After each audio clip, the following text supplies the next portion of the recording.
আসসালামু আলাইকুম, সবাইকে অভিনন্দন। প্রতিদিনের ন্যায় আজকেও চলে আসলাম আপনাদের জন্য নতুন আরো একটি ভিডিও নিয়ে। আহ,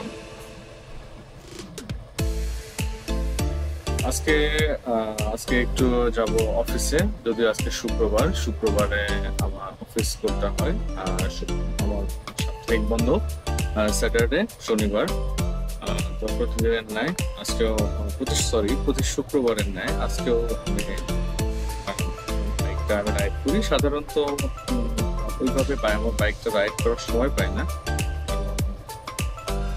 অফিসে যাওয়া আসা করতে হয় অফিসের গাড়িতে। আর শুক্রবারটা আমি একটু রাখি আমার মতো করে। আমি আমার আমার লাল পক্ষীর আজকে নিয়ে একটু অফিসে যাই এবং আপনাদের সাথে কথা বলতে বলতে এবং ভিডিও করতে।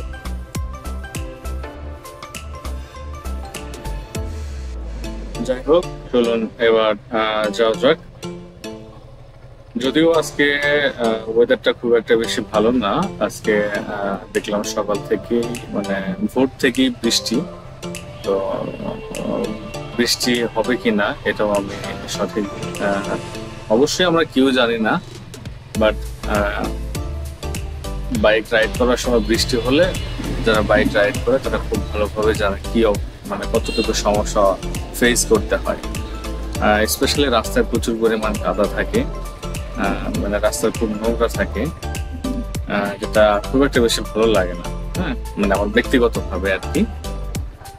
তো চলুন যাওয়া যাক।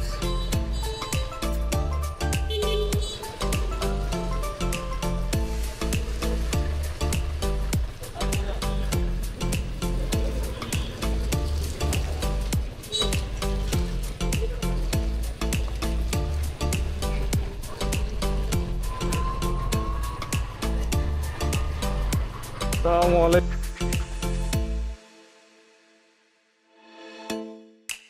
দেখতে পাচ্ছেন রাস্তা পানি বৃষ্টি সবকিছু মিলে একাকার।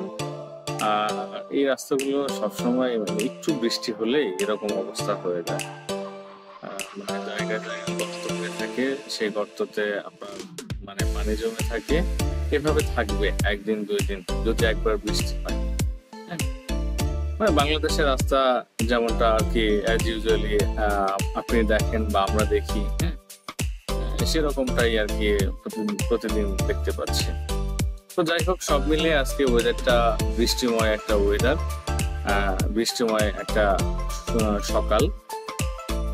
সব মিলিয়ে ভালো মন্দ খারাপ মিলিয়ে সবকিছু মিলিয়ে আলহামদুলিল্লাহ। আসলে এগুলো তো আমাদের হাতে নেই, এগুলো হচ্ছে সবকিছু প্রকৃতির নিয়ম, প্রকৃতির নিয়মে সবকিছু চলবে আর কি। হ্যাঁ, তো এর মধ্যে থেকে আমাদের দৈনন্দিন জীবনের সকল ধরনের কাজকর্ম, দৈনন্দিন জীবনের যত ধরনের চাওয়া পাওয়া সবকিছুই এর মধ্যে থেকে আমাদের করতে হবে। বই আবহাওয়া হোক, ভালো আবহাওয়া হোক, সব ধরনের আবহাওয়াতে আমাদের জীবন কন্টিনিউয়াস প্রসেস, এভাবে এটা চলবে। তো কথা বলতে বলতে আমাকে রাস্তা পার হতে হবে, মানে এক জায়গায় আমি সামনে যাচ্ছি, সামনে একটা ইউটার্ন আছে, সেটা ইউটার্ন নিয়ে রাস্তার এই পাশে চলে আসবো। যেমনটা হাত দিয়ে আমি দেখাচ্ছিলাম, রাস্তাতে দেখা যাচ্ছে মোটামুটি শুক্রবারের ন্যায়। মানে শুক্রবার বলতে কি, আপনারা ঢাকা ময়মনসিংহ রোডে যারা চলাফেরা করেন, সাপ্তাহিক বন্ধের দিন হোক বা রেগুলার দিন হোক অথবা সরকারি কোনো বন্ধের দিন হোক, এই রাস্তাগুলো সবসময় ব্যস্ত থাকে।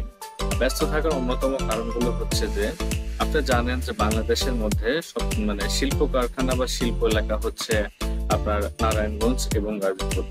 তো আমি আমি আমার চাকরির সুবাদে থাকা হচ্ছে গাজীপুরে।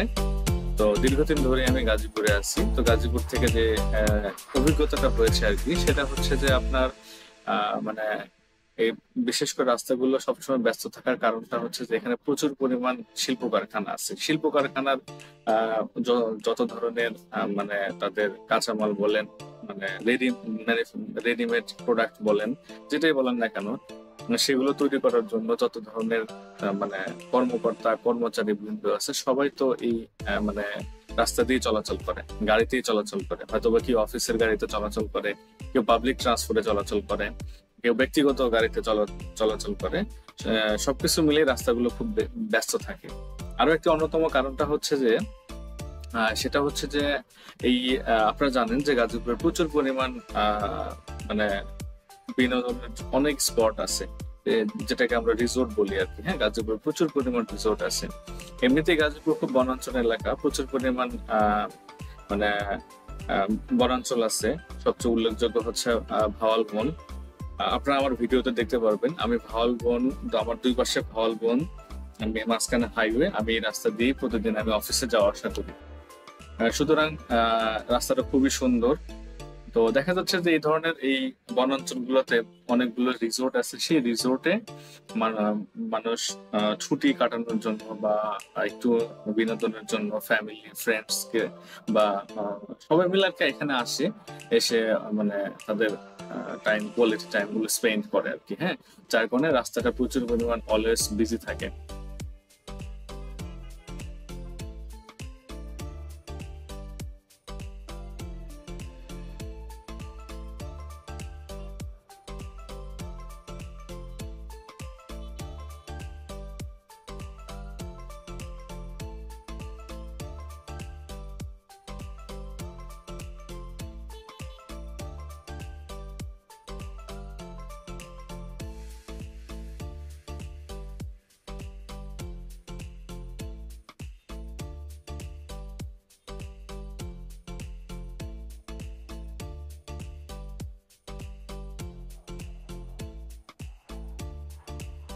অবশেষে চলে আসলাম, এটা হচ্ছে আপনার শালনা ব্রিজ। এই রোডে যারা চলাচল করেন, শালনা ব্রিজ সম্পর্কে খুবই ভালো আপনাদের ধারণা আছে। ভালো এবং খারাপ সবকিছুই ধারণা আছে। জাস্ট আমার চোখে পড়ার মতো কিছু উল্লেখযোগ্য কিছু সমস্যা, আসলে এটা সমস্যা কিনা আমি জানি না, মানে আমার কাছে মনে হয় ব্যক্তিগতভাবে সমস্যা, সেটা আমি আপনাদের সাথে শেয়ার করার চেষ্টা করবো। যেমনটা দেখা যাচ্ছে যে এই শালনা ব্রিজে, হ্যাঁ, আপনি যখন মানে আপনি যখন ঢাকা থেকে ময়মনসিংহ এর দিকে যাবেন অথবা ময়মনসিংহ থেকে যখন ঢাকার দিকে আসবেন, তখন এই শালনা ব্রিজে দেখবেন যে দুই পাশে এই যে পাবলিক ট্রান্সপোর্ট গুলো আছে, হ্যাঁ, স্পেশাল বেশি মানে পাবলিক ট্রান্সপোর্টের মধ্যে উল্লেখযোগ্য হচ্ছে ছোট ছোট হাইওয়ে মিনি বাস, তাকোয়া বাস নামে একটা বাস আছে, দেখবেন খুব ছোট দেখা যায়। হ্যাঁ, মানে অর্থাৎ হাইস যে আছে হাইসের থেকে একটু বড় হবে। হ্যাঁ, এই বাসগুলো দেখবেন একদম রাস্তার মাঝখানে দাঁড়াবে, রাস্তার মাঝখানে দাঁড়িয়ে তারা লোক ওঠাবে এবং নামাবে। শুধুমাত্র তাকুয়া বাসই না, এখানে যতগুলো এই রুটের যতগুলো বাস আছে সবগুলো বাসই মানে একদম হাইওয়ের মাঝখানে দাঁড়াবে, মাঝখানে দাঁড়ায় তারা লোক উঠাবে এবং পিছনের সবগুলো গাড়ি একদম মানে ব্লক করে দিবে, মানে পুরো রাস্তাটা ব্লক করে দিবে। এখন ধরুন আপনি ওই যে বাসটা রাস্তাটা ব্লক করে আছে, হ্যাঁ, আপনি তার থেকে আরো তিনটা গাড়ি পিছনে আপনি আছেন। তখন আপনি নিজে বুঝতেই পারবেন না যে রাস্তায় কি হচ্ছে। হ্যাঁ, রাস্তায় কি হচ্ছে আপনি বুঝতেই পারবেন না, মানে যে আপনি একটা অপরাধ করে ফেলছেন যে এই রাস্তা দিয়ে আপনি চলাচল করতেছেন। দেখবেন রাস্তার সাথে মানে রাস্তা দিয়ে এইরকম যে মানে ক্রাউড জোন গুলো, এখানে হচ্ছে প্রচুর পুলিশও থাকে। পুলিশ কিছুই করে না, পুলিশের মতো মানে শুধু দেখে। একে তো হচ্ছে আছে অটো রিক্সা, মানে উল্টা দিক দিয়ে আসে, সোজা দিক দিয়ে আসে, বাঁকা দিক দিয়ে আসে, ডান দিক দিয়ে আসে, বাম দিক দিয়ে আসে। ওর যদি সম্ভব হয় যে আপনার মাথার উপর দিয়ে উড়ে উড়ে যাবে, তাতেও সে মানে যেতে পারবে। এরকম একটা অবস্থা। অর্থাৎ এই রাস্তাগুলোতে চলাচল করার সময় আপনাকে প্রচুর পরিমাণ সতর্কতা অবলম্বন করে চলাচল করতে হবে। আদারওয়াইজ আপনাকে কে কখন কোন দিক থেকে মেরে দিবে আপনি নিজেও বুঝতে পারবেন না। তখন আপনাকে ওই যে নিজে একটা অপরাধী মনে হবে। আর একটা সবচেয়ে উল্লেখযোগ্য বিষয় হচ্ছে যে আমার দেখা এই রাস্তাতে হাইওয়ে বা লোকাল রোড গুলোতে প্রচুর পরিমাণ স্পিড ব্রেকার আছে। এই স্পিড ব্রেকার গুলো মানে আল্লাহ তাআলার কোন বান্দা করছে, কোন প্রতিষ্ঠান করছে, এটা আমি জানি না। এই যে দেখতে পাচ্ছেন যে স্পিড ব্রেকারটা, এই স্পিড ব্রেকারটা আপনার মানে গত 3 মাস বা 4 মাস আগে ছিল না। এই 3 মাস বা 2 মাস এরকম ভাবে হলো এই স্পিড ব্রেকারটা করা হয়েছে।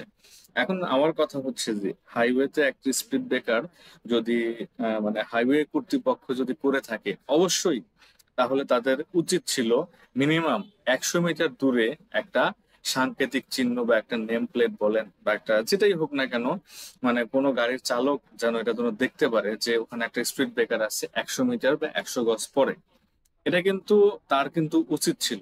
আমি আমি কাউকে দোষ দিচ্ছি না, আমার কাছে যেটা ব্যক্তিগতভাবে মনে হচ্ছে যে এই কাজটা করা তাদের উচিত ছিল, আমি সেটাই শেয়ার করতেছি। কারণ একটা স্পিড ব্রেকার মানে সেটা যদি না দেখে সেটা যদি পার করতে যায়, সেটা বাংলাদেশের না, পৃথিবীর যে কোনো গাড়ি হোক, ওই গাড়িরও ক্ষতি হবে এবং ওই গাড়িতে যে যাত্রী থাকবে তারও ক্ষতি হবে। মারাত্মক একটা অ্যাক্সিডেন্ট হওয়ার সম্ভাবনা খুব খুব খুব বেশি। অবশ্যই রাস্তাগুলোতে স্পিড ব্রেকার যেমনটা প্রয়োজন আছে, তেমনি আহ, কোন রাস্তাতে কোথায় স্পিড ব্রেকার দিতে হবে এই ধরনের জ্ঞান থাকা উচিত যারা এই কাজগুলো করে। এখন ধরেন আপনার এই হাইওয়ের পাশে আপনার একটা আহ, মানে আপনি নিজস্ব বাসা বা আপনি এই এলাকায় থাকেন, আপনার মন চাইলেও যে আপনি রাস্তার মধ্যে একটা স্পিড ব্রেকার দিয়ে দিবেন। হ্যাঁ, আপনার মন চাইলে বললে যে আপনি রাস্তার মধ্যে স্পিড ব্রেকার দিয়ে দিবেন, এমনটা তো হতে পারে না। এমনটা কখনোই হতে পারে না বা হতে দেওয়া সম্ভব না। কারণ স্পিড ব্রেকার হাইট কতটুকু হবে বা এর লেন্থ কতটুকু হবে, সবকিছুরই একটা স্ট্যান্ডার্ড ফরম্যাট আছে। এই স্ট্যান্ডার্ড ফরম্যাট অনুযায়ী আপনাকে এটা মেনটেন করতে হবে। আর স্পিড ব্রেকার কোনো মানুষ, কোনো ব্যক্তি মালিকানা, কোনো ব্যবসায়ী প্রতিষ্ঠান কেউ কেউ এখানে দেওয়ার কোনো এখতিয়ার রাখে না। এটা দেওয়ার জন্য সরকারের অবশ্যই অর্গানাইজেশন আছে। সেই অর্গানাইজেশন গুলো দেওয়া উচিত এবং তাদের এগুলো নিয়ন্ত্রণ করা উচিত, আমার কাছে যেটা মনে হয়। যাই হোক, এই সমস্যাগুলো বাংলাদেশে প্রচুর পরিমাণ, প্রত্যেকটা রাস্তায়। তার মধ্যে আমার দেখা গাজীপুরে সবচেয়ে বেশি স্পিড ব্রেকার। আবার রাস্তার মধ্যে আবার কারেন্টের পিলারও দেখতে পারবেন। হ্যাঁ, মানে ভয়ঙ্কর জিনিস সব, ভয়ঙ্কর ভয়ঙ্কর জিনিস এখানে। আমি জানি না, এই জিনিসগুলো মানুষের অবশ্যই চোখে পড়ে। এগুলো নিয়ে আসলে কথা বলা উচিত, বা এই এই জিনিসগুলো নিয়ে সমাধানের একটা কি বলবো, এটা হচ্ছে কাজ করা উচিত সমাধানের জন্য। যেমনটা আপনাদের সাথে লাস্ট বলছিলাম যে ভাওয়াল বন আমার দুই পাশে, আমার ডানে এবং বামে হচ্ছে ভাওয়াল বন। আপনারা ভাওয়াল বন, গাজীপুরের ভাওয়াল বন সম্পর্কে খুবই ভালো জানেন। আমার মনে হয় এই বন মানে বিশাল বড় একটা বন, শাল বন যেটা বলে আর কি। এই যে দেখেন রাস্তা ধারে একটা অটো রিক্সা আসতেছে উল্টা পাশ দিয়ে। এরকম এরকম ঘটনা এই রাস্তাতে প্রচুর পরিমাণ। এই রাস্তাটা সাধারণত খুবই সুন্দর একটা রাস্তা, রাস্তাটা ফাঁকা। এখানে আপনি যদি স্পিডিং করতে চান স্পিডিং করতে পারবেন। যদি আপনি রাস্তার দুই পাশের কি বলে সিনারিওটা যদি আপনি উপভোগ করতে চান, সেটাও সেভাবে করতে পারবেন। এবং উল্টা পাশ থেকে যে অটো রিক্সা আসবে, এটা আপনাকে খুবই সতর্কতার সহিত আপনাকে ড্রাইভ করতে হবে এই রাস্তা। দেখেন কত সুন্দর রাস্তা।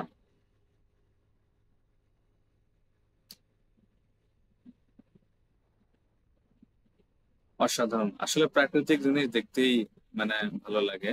আমার খুব মোস্ট ফেভারিট একটা রোড এই, এই রোডটা স্পেশালি। আপনাকে এই জায়গাটা শুরু হবে হচ্ছে আপনার বাংলাদেশ এগ্রিকালচার, সরি এটা বাংলাদেশ এগ্রিকালচার না, এটা হচ্ছে আগের পূর্বের নাম ছিল বঙ্গবন্ধু এগ্রিকালচার ইউনিভার্সিটি। তো 5ই অগস্টের পরে এটার নামকরণ করা হয়েছে গাজীপুর এগ্রিকালচার ইউনিভার্সিটি। যাই হোক, যেটা নাম করুক, জাস্ট আমি আপনাকে পরিচিত একটা লোকেশনের কথা বললাম। অর্থাৎ এই এগ্রিকালচার ইউনিভার্সিটিটা পার হওয়ার পরে একটা বাজার আছে যেটাকে বলে খুব সম্ভবত পোড়াবাড়ি মাস্টার বাড়ি, এরকম এরকম একটা নাম। তারপরে থেকে ওই পোড়াবাড়ি মাস্টার বাড়ি থেকে আপনার হচ্ছে রাজেন্দ্রপুর পর্যন্ত একদম ফাঁকা একটা রাস্তা, মোটামুটি আপনার 3 কিলোমিটার এরকম হবে আশেপাশে। এরকম এই রাস্তাটা খুবই সুন্দর একটা রাস্তা। আর যেটা বলছিলাম আর কি, যে আজকে শুক্রবার, শুক্রবারে প্রচুর পরিমাণ বিভিন্ন বাংলাদেশের বিভিন্ন জায়গা থেকে প্রচুর পরিমাণ দর্শনার্থী আসে। এসে তারা এই রিসোর্ট গুলোতে আসে ঘোরার জন্য। এবং যারা অনেক সকালে বের হয়ে যায় তারা এই রাজেন্দ্রপুরে আসে। রাজেন্দ্রপুরে আসে, আসার পরে তারা একটু নাস্তা করে, স্ন্যাক্স করে। এই রাজেন্দ্রপুরে অনেক সুন্দর সুন্দর খাবারের হোটেল আছে। হোটেলগুলোতে যাত্রা বিরতি দিয়ে দেয় এখানে। এখানে আপনারা যদি কখনো এখানে আসেন, দেখবেন যে এই যে হোটেল এক্সের নিচে গ্রিন ফরেস্ট রেস্টুরেন্টটা খুবই সুন্দর। তারপরে আছে হচ্ছে নিরিবিলি হোটেল, নিরিবিলি 1, 2। এরকম মোটামুটি এই যে আমার হাতের বাম পাশে যেমনটা দেখতে পাচ্ছেন, এগুলো খুবই সুন্দর, মানে খাবারের খুব মানগুলো খুবই ভালো। আমি বেশ কয়েকবার এখানে মানে খেয়েছি, সে থেকে আর কি আমি বলছি যে খাবারের মানগুলো ভালো। আপনারা ট্রাই করতে পারেন যদি এই রোডে কখনো আসেন। কথা বলতে বলতে চলে আসলাম রাজেন্দ্রপুর। এটাকে বলা হচ্ছে রাজেন্দ্রপুর। আমার ডান পাশে রাজেন্দ্রপুর ক্যান্টনমেন্ট। এখান থেকে রাজেন্দ্রপুর ক্যান্টনমেন্ট যাওয়া যাবে, এবং তারপরে কাপাসিয়া, অর্থাৎ কেউ যদি কিশোরগঞ্জ নিকলি, সরি কিশোরগঞ্জের যে হাওর আছে, হাওরে যদি যেতে চায় তাহলে রাজেন্দ্রপুর থেকে এই আমার হাতের ডান দিয়ে সোজা একটা রাস্তা চলে গেছে, হ্যাঁ, সোজা রাস্তা গিয়ে একদম এই রাস্তা সোজা চলে গেলে আপনি কিশোরগঞ্জ আহ হাওরে যেতে পারবেন। তো ঠিক আছে, আহ আশা করি আমার কথাগুলো, আমার ভিডিওটা গুলো আপনাদের কাছে ভালো লেগেছে। দেখা হবে নেক্সট কোনো ভিডিওতে, নেক্সট কোনো বিষয়, নেক্সট কোনো রোডে। সে সময় পর্যন্ত ভালো থাকবেন, সুস্থ থাকবেন। আসসালামু আলাইকুম।